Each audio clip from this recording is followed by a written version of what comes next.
We are quick rundown as usual.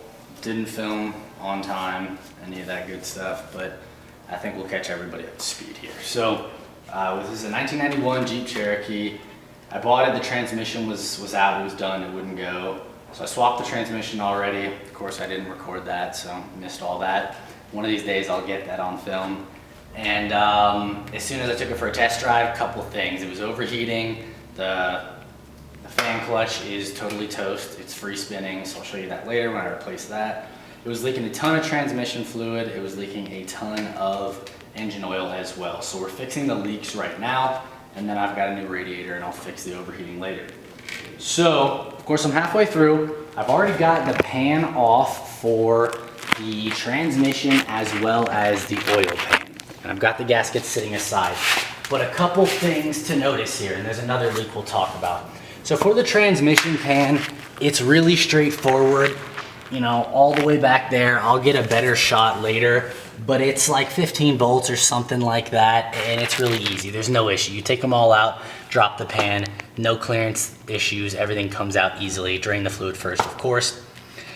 The engine oil for the 4.0 in a Cherokee, of course, there's a ton of issues. It's nowhere near easy. So you're gonna have a bunch of bolts that run all along the side of the oil pan. Some of them hold and attach up the transmission lines. I actually removed those to get it out, but some of them hold some other wires up, that's fine. There'll be studs threaded in and then a bolt on top of that to cap on whatever it's holding. So in order to get this pan out, the issue you run into is the differential and the axle, it's in the way. You try to drop the pan and slide it out to clear that transmission bell housing, and it's never gonna make it. So originally I jacked up the car and it got close, you're able to angle it a little bit, but you still run into the issue right back here, the dust cover and the bell housing for the transmission. It contacts that. So then I needed to get the axle even lower. I unbolted the shocks, which I don't think mattered. I disconnected the sway bar right here. I pulled this out. That dropped it a little lower, but I still couldn't clearance to get it out, get the pan out. So what I ended up having to do, I left the starter in, by the way, I didn't remove that. What I ended up doing is pretty stupid, but check it out. Right here, you'll see I have a scissor jack would work better, but I'm just working with whatever, a jack for a car, 2-ton from Harbor Freight, and I've stuck it between the unibody and the lower control arm, and I jacked it up. I have one on this side, one on the other side. That lowered the axle enough that I could slide the pan right out without pulling the starter or anything else. So that got me the engine oil pan out. Okay, so the other issue was the oil filter adapter. On these Jeeps, they leak a ton. There's multiple different styles. I'm not really too sure. I'm not gonna go into specifics, whether it's Renix or high output or what year it switches over. I do know probably the most common what you have is not this 5/8 bolt. You probably have a T60 Torx bolt right here that you need to unthread. It's put in with red Loctite from the factory, so it's very stiff. Now, the main issue, even if you've got the T60, you're gonna need to get a T60 bit and press it out of the socket and use a wrench. But let's say I had a 5/8 on the end of this. There's not enough clearance here to be able to put the socket on in the wrench and just use that. So being that it's a 5/8 size, I just had a line wrench. Doesn't really matter if you had an open end flare wrench. If you had anything, get that over your bolt. Get it on there, and then I ended up having to attach something to this to get leverage. So I just attached 2 wrenches together to get me enough leverage to be able to bust it free. You can do this from the top side. I'm just already underneath. I was doing it from the bottom. That would be my best recommendation there. Just break it free. It's going to be on there really tightly. You're gonna need a lot of leverage. If you've got the T60 style, take that T60 bit, shove it in there and put an open, I think it's a 12mm wrench on the end of that T60, and then attach some leverage to that wrench and break it free. Otherwise, if you've got this, same thing. Put a 5/8 on it, break it free. We're gonna go to the store and get some gaskets once I have this off, and I'll show you those gaskets and how to replace them. And then we'll start putting everything back together, and I'll show you cleaning up the pans before I put them on. All right. I'm cleaning off the pan. right now, and then I'll do the oil pan. And I need to make sure that the transmission pan is straight so that it will mate with the gasket properly and not leak. Because it's leaking a lot right now, and I don't think the pan is straight. So we're gonna try to straighten it out before we put it back in, otherwise it's a waste. It's gotta come right back out. So all I'm doing is making sure on this side where this mates to the bottom of the transmission, I'm taking something relatively straight, and I'm gonna make sure that there's no high or low spots. Otherwise the gasket's not really going to fill in the gaps enough. And what happens a lot is these bolts on the transmission pan really only need to get torqued to like 10 foot-pounds or something very light. I'm not too sure what the number is. But if you over tighten them, which it happens all the time, you bend the pan. So what'll end up happening is you'll have high and low spots, and then you've got these giant gaps everywhere that the gasket cannot fill the gap. So I'm gonna make sure that this little ridge where it's gonna mate with the gasket, I'm gonna make sure that that is level and that I can't see any gaps in between those screw holes or bolt holes. But first I'm cleaning it off, and I'll do the same thing with the oil pan.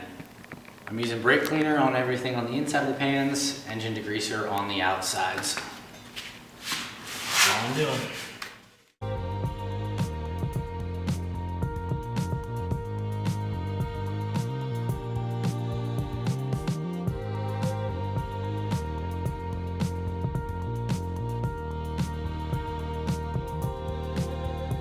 All right, I am using a brass bristled brush and cleaning off the old gasket from the underside of the pan, and I'm gonna do the same to the engine, but the engine was cork gasket, so it wasn't a silicone gasket maker, so it's not gonna be as difficult. But prepping all the sides, make sure they're clean, make sure they're smooth, otherwise you're gonna end up having to do this twice, and it sucks. And try to avoid licking the puddle of transmission fluid that's gonna be on the ground right where you need to lay. All right, we're gonna put the transmission pan in. It's all cleaned. I'm just cleaning off my bolts before I go to put them in. It was really dirty, a ton of leak. So I wanna make sure the threads of each one are clean, don't have any rocks or anything stuck in them. That way when I thread them in, they go in correctly and cross thread. I'm not trying to make more of a pain in the butt for myself here. Make sure you've got your gasket aligned properly. It took me probably 6 tries to make sure I had the holes correct. Ooh, I forgot my 2 magnets, so I'm gonna go get those and set them in here. They go right in the impressions. I've got my drain pan bolt plugged in just a little bit so that I don't lose it, really is probably why I did it. And now I'm gonna hold it up there and make sure my dipstick goes back in, make sure there's nothing on that causing a leak, and I'll set this in just a second. So, step 1, fidget it so that the gasket falls out of place. Lay in the pile of oil. Get pissed off. I'm gonna poke these bolts through. They're gonna hold themselves by the gasket. So, you see what's happening there. The gasket kind of squeezes over and then it holds them in. And that's pretty much all we're doing with that. Both surfaces are clean enough.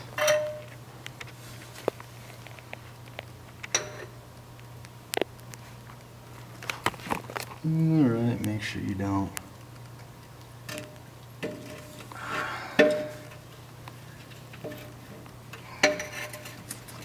Alright, I got my dipstick lined up. And that's where it should go, roughly.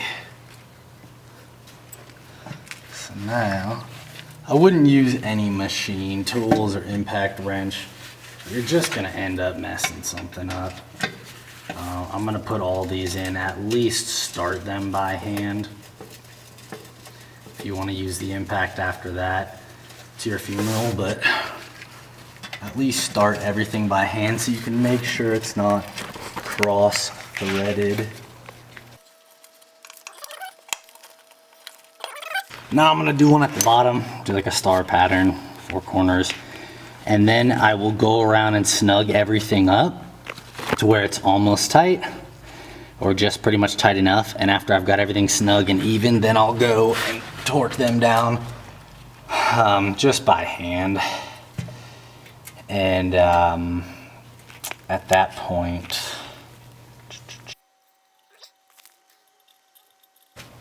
we'll torque them down in like a star pattern so we don't do one at a time. But that's it. Pan is in, everything's torqued down, the bolt is tightened, no fluid is in, the dipstick's pushed back in. We just need to add fluid, and I'm going to finish scraping up top here for the engine. So there's still a cork gasket I need to take off. Now, I'm not gonna put that on tonight because I'm waiting for that oil filter adapter. There's a lot of weird stuff going on there, so I'm waiting on a part, and hopefully once I get that part in, I'll show you guys how to put that on. And I'll do that before I put the pan gasket on, so that's where we're at today.